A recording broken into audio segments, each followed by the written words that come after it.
Funding for the production of Folks is made possible in part by a grant from Union National Life Insurance, serving Louisiana and the South since 1926. A family-managed corporation providing whole life insurance. Coming up on Folks, we'll meet three professional storytellers who visited the Contemporary Arts Center in New Orleans. We'll travel to Lafayette to meet William Tolliver, a self-taught artist who is making quite a name for himself in the art world. We'll also talk to Zydeco musician Major Handy, who will tell us all about the mythical bayou animal called a Woof Couchon, all in a summer edition of Folks.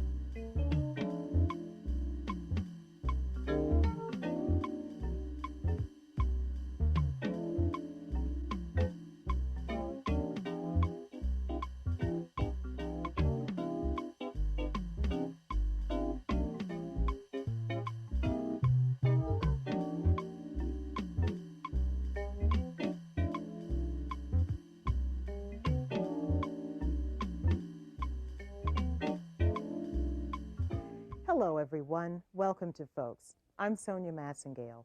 We're continuing our look at some of the highlights of the past season today, so let's get started. Everyone loves a story, and storytelling is an art form that all cultures have in common. The people you're about to meet have studied that art form academically and have polished their craft to a fine art. We met them at a Storytellers Conference at the Contemporary Arts Center in New Orleans last year. The conference emphasized the influence of storytelling in African American culture, but we think you'll agree that storytelling crosses all cultural barriers. I look nice, I look nice, I look nice. The rabbit said, yeah, you look nice. Now, help me put mine on. As one of few male early childhood educators, Lynn Cabral found himself with mostly overactive children in his class. He discovered his storytelling career accidentally while reading stories to calm the children before lunch. I decided that this very well may be their first experience having somebody read to them. And if so, their first experience isn't a pleasant one if I keep saying, sit still, stop that, come back. And so I put the book away and said, I'm going to tell you a story. And they said, well, where are the pictures? Your imagination. And so I started telling a story, and I started doing creative dramatics, and I tell a story, and if I had this child in class who was very active. His name was Gilbert. I'd say, once there was a rabbit, had a long, bushy tail, big floppy ears. His name was Gilbert. Now little Gilbert goes, hey, everybody, quiet down. It's about Gilbert the rabbit. Yeah. And Gilbert the rabbit happened across the field to visit his friend Sammy the frog. Hey, Sammy, me and you, okay, good. And so I got these kids that could not sit still for 3 or 4 minutes, to sit still and listen to a story for 10 minutes, 12 minutes, 15 minutes. And then I realized the value of storytelling, because if I could hold their attention that long, I can teach them lots of things. Although his Cape Verdean grandparents taught him many of the stories that he tells now, Cabral's research is extensive. He collects stories from all over the world. What I like doing is following the trickster characters throughout the cultures. You know, the Anansi of the West Indies, the Native Americans, Coyote, Nasruddin of Persia and the Far East, you know, Brer Rabbit, these type stories, Jack, John, these stories here, because every culture has a trickster, and I like to, you know, show that in storytelling, that you can go from country to country and there's a trickster tale. And basically all folk tales are telling stories to the children so the children will grow up to be good people. Don't be greedy. Anansi was greedy. Don't think you're so clever. Coyote was real clever one time, and this is what happened to him. And so these are the types of stories that I personally like to find and tell.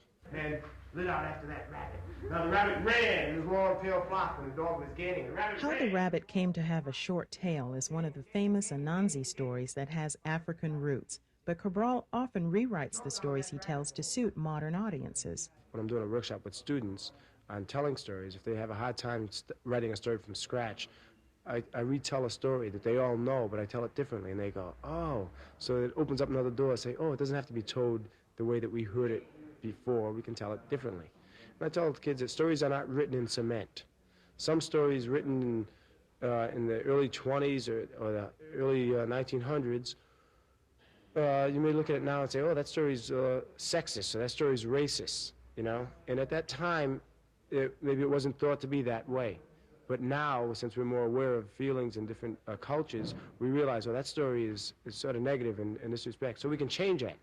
It's a beautiful story, so let's drop that piece out that's offending to somebody, and mend the story, and make it a healthy story. And dogs are always chasing them. Yes, they are. My daddy is the best daddy. Don't tell me that my daddy is the best. My daddy is strong. Yes, my daddy doesn't lift weight. My daddy is strong. When my daddy was a boy, he had a bicycle. Was the fastest bike in the whole world. Paul Keynes Douglas is known in Trinidad as the Caribbean Bill Cosby. He discovered his talent for writing and telling stories in graduate school in Jamaica. Well, most of my stories, I write them myself. I have 3 books. I have, 5 albums, you know, a lot of material. But they are more creative writing based on experiences in the Caribbean, like weddings and wakes and christenings and beauty contests and going to the beach. I use these situations and creative imagination to build on them. Many of Douglas's stories for children are educational, based on folk characters whose experiences teach about life. They don't have one teeth in his mouth. Always walking around smiling and frightening people. Slim is the only fella I know who could mash up a whole party just by smiling. I write a lot of stuff that includes the folk figures of the Caribbean, because these things are dying out, like in most countries, through radio and television. Nobody is telling stories anymore, and a lot of the material we have, folk material, is dying.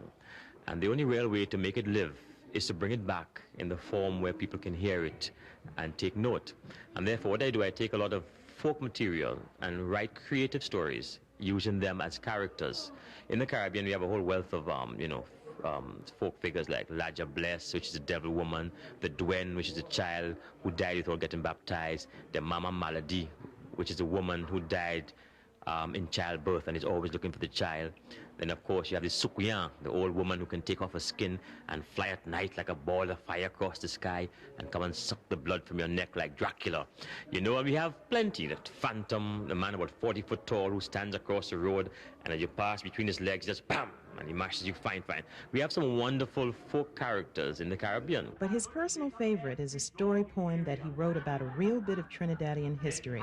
It traces the origins of the steel band and appeals to young and old alike. I was there when they buried Sugar George, when he get the first piece of property he ever owned. 6 foot of hard, dry Trinidad soil, and was dust to dust and George to dust in true Trinidadian style. The pans was playing when George dead that night, beat in the dark with notes so sweet that the dead man dead twice, they say. He closed the eye, he breathed the last. People say, oh God, George gone. But then the pan hit a high. He opened the eye, say, pan, father. Then dead to hell and gone away. A fitting end for Sugar George. For he was a man, a real man. And more than that, a steel band man. A long time ago, an old man lived all alone in the deep dark forest. That old man's cabin didn't have but one room. Louise Anderson is a well-known storyteller from North Carolina. She claims to have been telling stories in one fashion or another most of her life. There's tradition in my family. We tell each other stories, and there was a man that across the street from us who used to tell stories, and I love them, and I learned them, and I have either been blessed or cursed. Like all good storytellers, Anderson uses her stories to entertain as well as inform.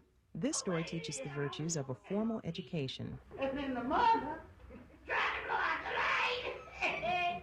Her mouth was twisted, so we could lose it up. And then the light didn't go out. Then the mother asked one of her sons, his name was Sam. She said, Sam. He said, yes, Mom. She said, will you blow out the light? Well, yes, the William Hay replied. Well, said, hey. Then Sam tried to blow out the light, but what was wrong with it? His mouth was dripping. So when it blew his head. Then Sam asked his sister Mary. He said, Mary. And she said, yes, Sam. He said, will you blow out the light? Oh, yes, I will, he replied. Well, I wish you would, he said. Oh, well, you say the chief. And then Mary tried to blow out the light. But her mouth was twisted. So when you blew his head, there the light still burning. Then Mary asked her brother John. She said, John, he said, yes, Mary. Will you blow out the light? Well, yes, I will, he replied. Oh, well, I wish you would, he said. Oh, well, I will, said he. And then John prepared to blow out the light. He said,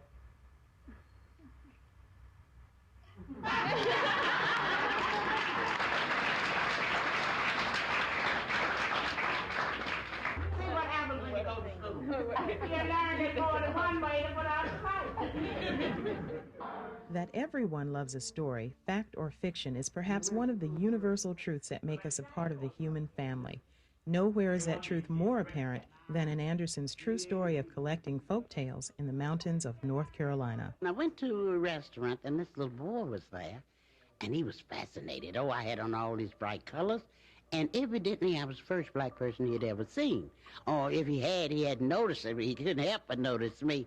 And he came to me, and he felt my hand, you know, and his mother was a little embarrassed. I knew what he was doing. It was all right with me. And so finally he came over, he just couldn't stand it. He came over and he touched me. He said, what color is your car?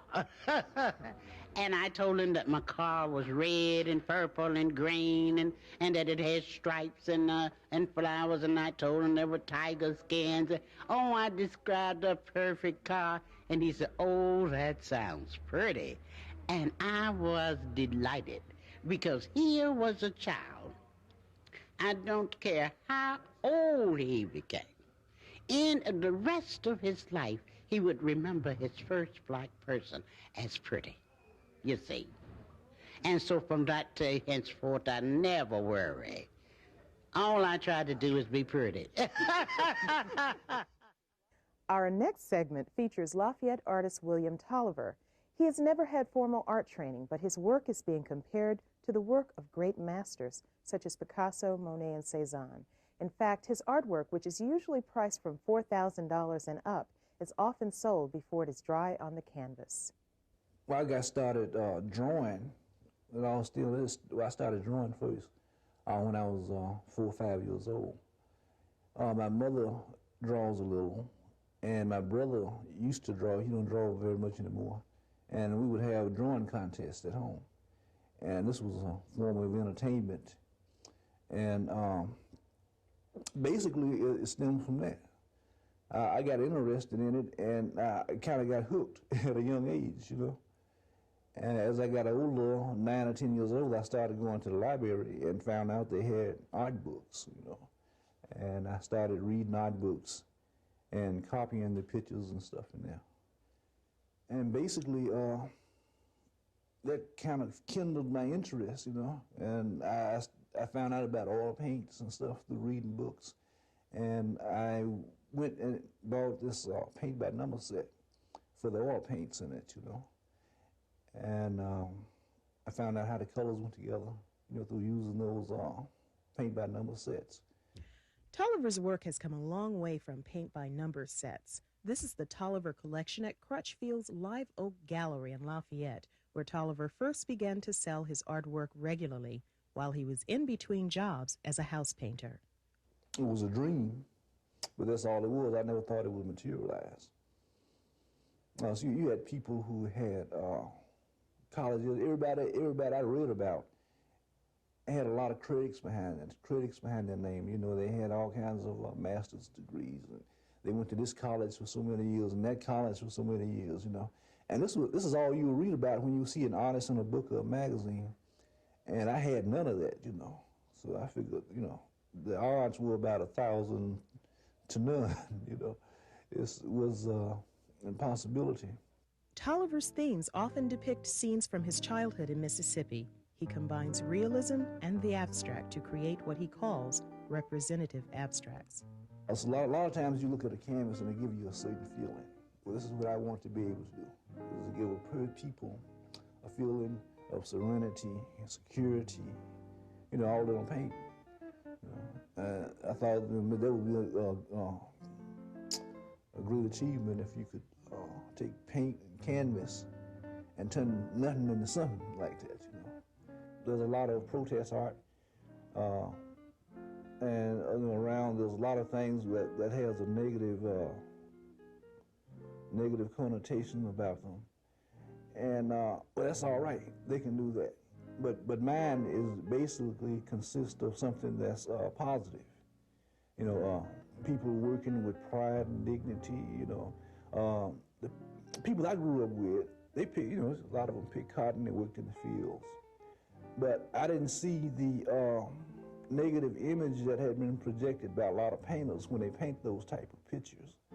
You know? And when I looked at these negative type of pictures, it showed, you know, picking cotton as something to be ashamed of, you know. And these were my people, you know. I mean, my grandmother, my mother, you know. I grew up with people that's doing that kind of work, you know. Should I be ashamed of them, you know? I didn't feel like I should, you know. So I intentionally started painting cotton field scenes and showing them in a positive sense, showing them as people rather than as something to be ashamed of. Because this is a part of our heritage, you know. And without those people, most of us wouldn't be around, you know. Toliver paintings and sculptures can be found at Crutchfield's Live Oak Gallery in Lafayette. Now, have you ever seen a Woof Couchon? Well, neither have I, but here's Major Handy, a Zydeco, jazz, and blues musician from Breaux Bridge, to tell us all about it. Major Handy is quickly becoming a famous man. His music combines the best of all Louisiana. As with many talented musicians, he comes from modest beginnings. I went home and built my first cigar box guitar, genuine, 5 strings, you know. I plucked on that a long time till I realized I needed to get the real thing. And I worked, picked pecans, break okra with my uncle in the field, picked up all my little pennies, got $25, and I found a guitar for sale on the end of the road, you know. A guy wanted to sell it, looked it brand new, and I really wanted it, and I worked hard for it. And I got it. And I really liked it, and I really wanted it. I said, well, now I'm gonna spend all this money on this guitar, I'm gonna have to learn how to play it. And I just went at it. What is your music all about? Maybe the area I live in, the people in the area I live in,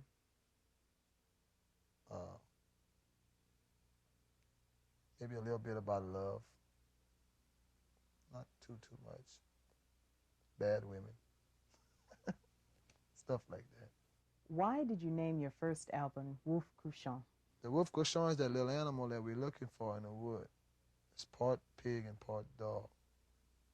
And everybody said, well, why is part pig and part dog? And they can't understand why we come up with the name Woof Couchon, you know? And what is that supposed to mean, you know? And we just look at him and say, well, it's greedy and it's nasty. You know, a dog is greedy and a pig is nasty. So that's, you know, that's how we, but we still hoping to find that little fella. We go looking in the wood every day for him, but we haven't been able to put a hand on him yet, but we're gonna catch him. And we're gonna show him to the whole world.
Wolf Couchon's real identity is still a mystery, but here's a hint. Most of them have 2 legs. This all started in maybe two years ago, when somebody came up with this idea, and this was mentioned once or twice, and the idea just got strong in my head, and we just created an image. It's not, we have never seen this such animal, but we're still looking. We really are. We're looking. If we can do that, well, we're gonna be making a lot of money.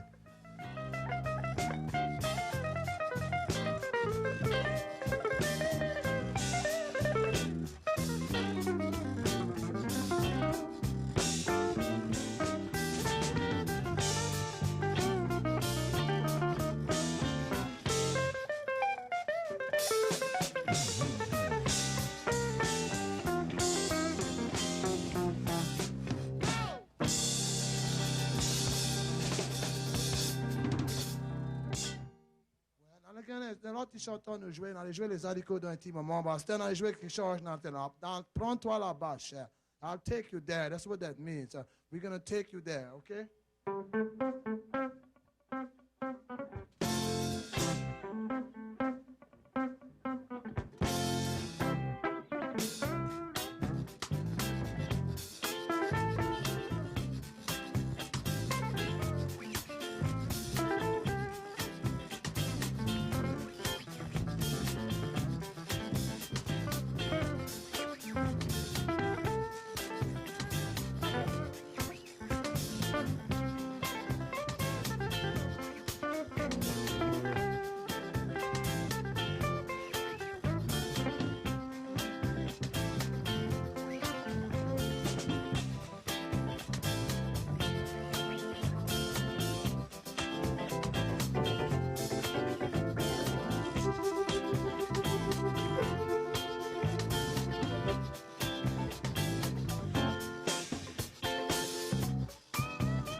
Zydeco, yeah, you're right.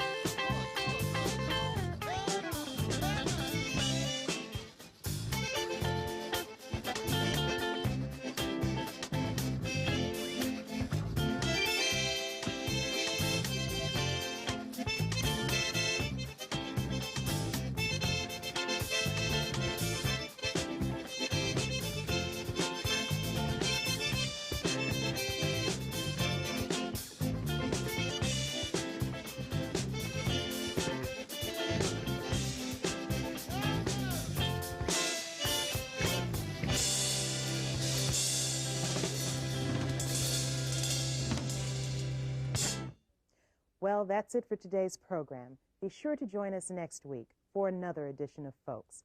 Bye-bye.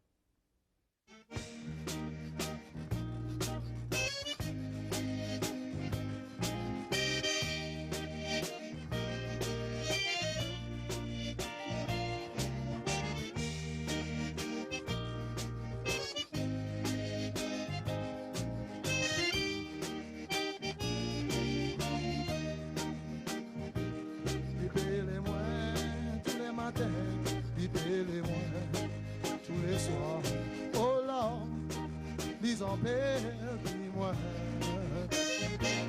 Il dit papa, tous les matins, il dit papa, tous les soirs. Aïe, aïe, aïe, mon cœur a fait mal. Et là, il se passait devant ma porte, yeah. Et il jamais tourné écouté. Ils ont dit, oh, il blâme. Aïe, aïe, aïe, mon cœur est cassé. Et là,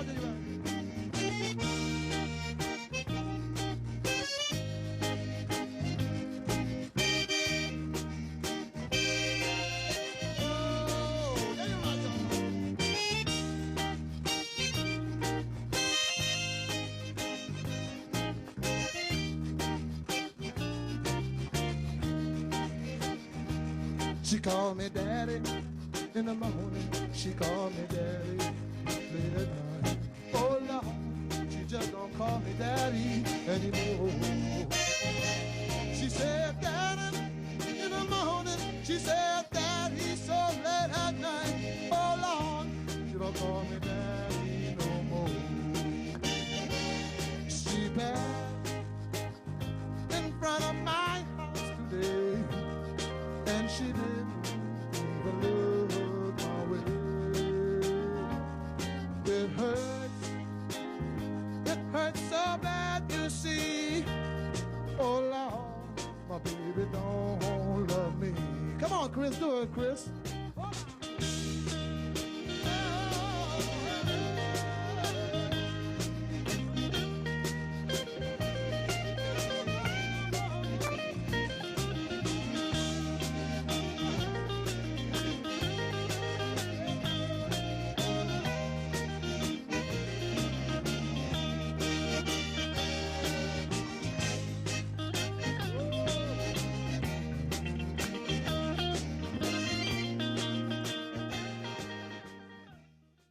Funding for the production of Folks is made possible in part by a grant from Union National Life Insurance, serving Louisiana and the South since 1926, a family-managed corporation providing whole life insurance.